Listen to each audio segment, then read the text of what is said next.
안녕하십니까. 새아침교회 김성문 목사입니다. 오늘은 마태복음 7장 28절, 29절 말씀 같이 보도록 하겠습니다. 예수께서 이 말씀을 마치심에 무리들이 그의 가르치심에 놀라니 이는 그 가르치시는 것이 권위 있는 자와 같고 그들의 서기관들과 같지 아니함일러라. 오늘 말씀의 제목은 당신의 설교가 실패하는 이유라는 제목입니다. 오늘 제목의 첫 번째 대상은 바로 저입니다. 저도 누군가의 설교를 비판할 자격도 능력도 없는 사람입니다.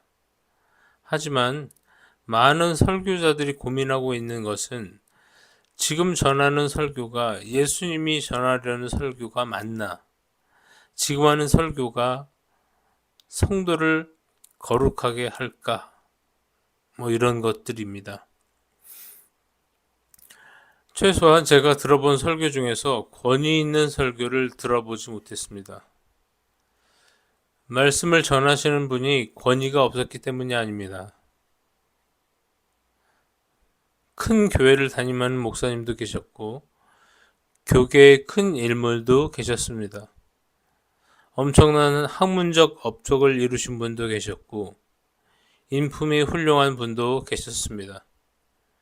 심지어는 탄복하게 설교를 잘하시는 분도 계셨습니다.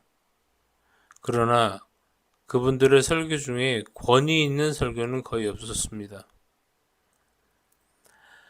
먼저 서기관을 설명해야겠습니다. 서기관은 기본적으로 성경을 필사하여 판매하는 사람들입니다.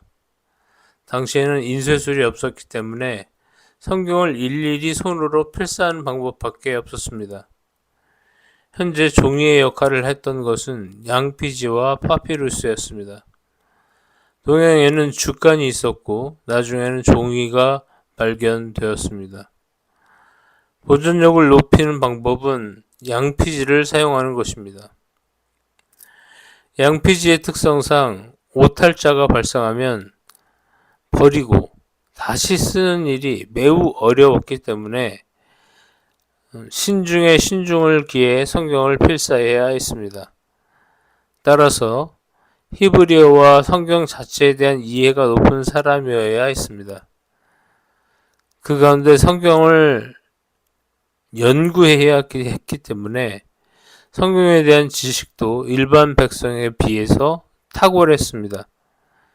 그리고 성경을 잘 안다는 이유로 성경을 가르치는 사람이었습니다.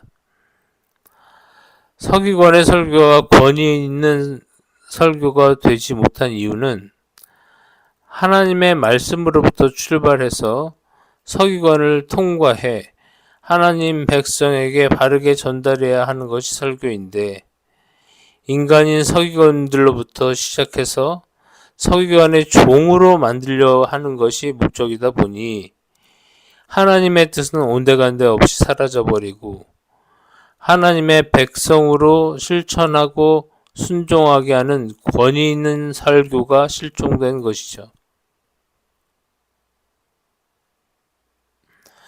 그런데 이런 현상은 말입니다.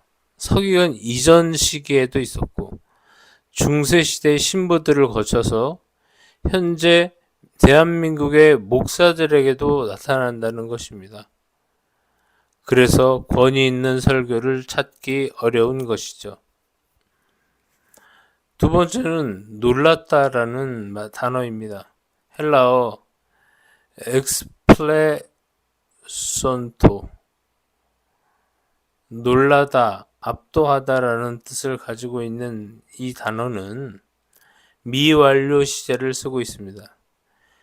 미완료 시제는 과거 진행형에 가까운데 산상설교를 들었을 때도 놀랐고 산 아래 내려와서도 그 설교로 압도당하고 있었으며 마태복음을 쓰고 있는 지금에도 계속 놀라고 있으며 압도당하고 있다는 뜻입니다. 그것은 말씀 자체의 탁월함도 있겠지만 예수님의 말씀을 듣고 성경 말씀들이 구슬을 꿰듯 그 뜻이 무엇인지 깨닫게 되며 삶의 현장에서 말씀대로 살지 않으면 견딜 수 없게 되는 것입니다. 그런 관점에서 우리의 설교가 생명력 없는 설교인 것입니다.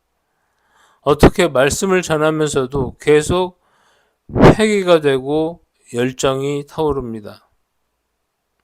이런 설교 해봐야 하지 않겠습니까?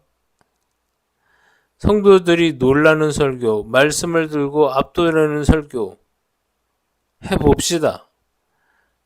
그런 설교는 설교자의 삶을 통과해야만 가능합니다. 귀만 즐겁고 말만 하는 설교는 놀라게 하고 압도하게 하는 설교가 나올 수가 없습니다. 이 글은 설교자들을 대상으로 썼지만 성도 여러분들도 이런 설교 듣고 싶지 않습니까? 저에게도 전율하게 했던 설교가 지금도 기억에 남아 저의 삶의 기준이 되고 있습니다. 권위 있는 설교, 놀라운 압도하게 하는 설교를 위해서 기도합시다. 아멘.